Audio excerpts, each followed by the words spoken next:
Hello, welcome back with me, Mr. Sensei. Now we're gonna learn about how to use your five senses for expression related to domestic waste. Gimana sih gunain 5 panca inderamu untuk menunjukkan ekspresi terkait sampah rumah tangga? Well, check this out. Okay, first you don't need to see domestic waste directly, you just imagine it. Kalian nggak perlu melihat sampahnya secara langsung, bayangin saja, oke? Okay? Imagine if in front of you there is a huge amount of waste.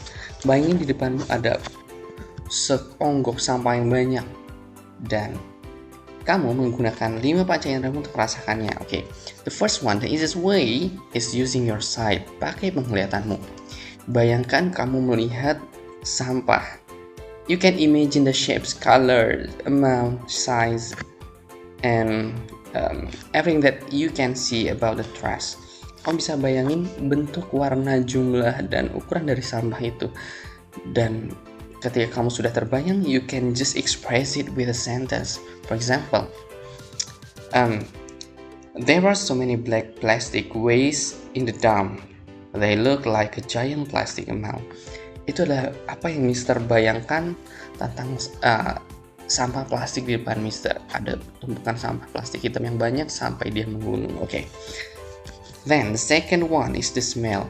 When we talk about the waste or trash, ketika kita bicara tentang sampah, hal yang sangat berkaitan itu adalah baunya. The smell. You can imagine how it smells and express it with sentence. For example, Mister membayangkan makanan basi nih.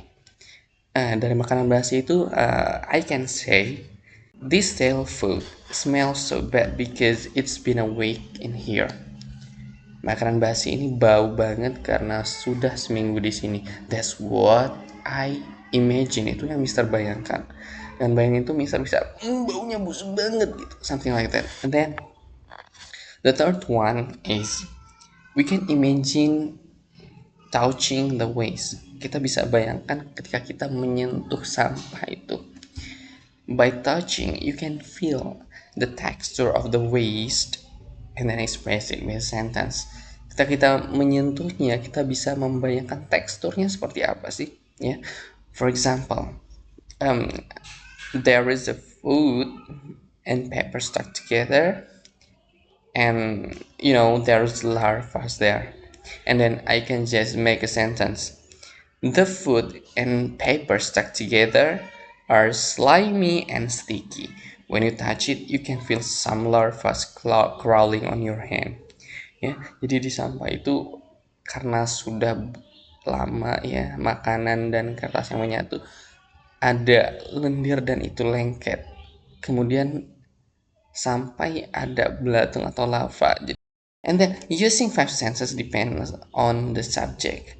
Nah, menggunakan 5 panca indera ini juga tergantung dengan objeknya. Tidak semua objek kita bisa, for example, rasakan atau mendengarnya. Misalnya, ketika kita bicara tentang domestic waste, I think nggak ada dari kalian yang bisa mendengar atau mau merasakan sampah itu dengan indera pengecap kalian, right? But if you still want to taste or hear it, I think kalian bisa bayangkan suara-suara di sekitar tempat ketika kalian menyaksikan sampah. For example, ketika kalian di landfill atau tempat pembuangan sampah, you can hear beberapa tikus, mice sedang mencari makanannya. Mereka menghasilkan suara yang kamu bisa mendengarkan dan deskripsikannya. Well, that's all my explanation today. Thank you for your nice attention and see you.